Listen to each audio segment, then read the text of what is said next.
Welcome back. Today I am making an Angry Birds inspired cake.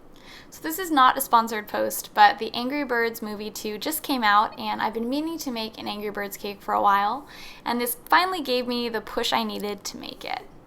To make this cake in the shape of red, I'm using 5 vanilla cake layers that are 7 inches across, and I'm frosting and filling the cake with a red buttercream.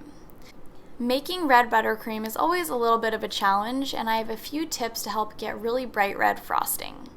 The first is to be sure that you're using either gel food coloring or food coloring powder.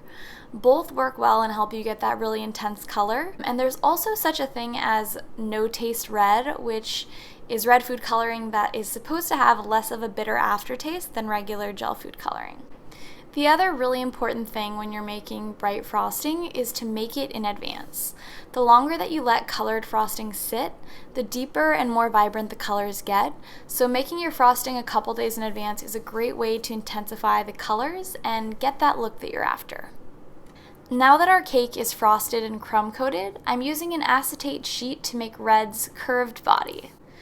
Once I was happy with how smooth the frosting was, I began to add some fondant facial features. I made a feather for the top of his head along with his eyes and aggressive eyebrows. Next I added his orange beak, which I actually made way too big originally, and I had to cut it down to make it be proportional. So you'll see it's kind of an interesting shape, and that is why. I added some peach frosting to create Red's tummy feathers, and then I piped some massive thighs because Red had to be sitting down. I would have loved to have made him standing up, but it would have made the cake so much more difficult structurally, so Red is sitting down for this cake.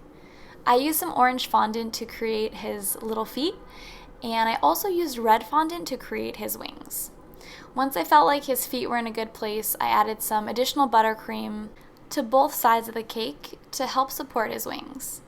Even with that, they still were sliding a little bit, so I used some toothpicks to help support them and then chilled the cake to help really lock them into place.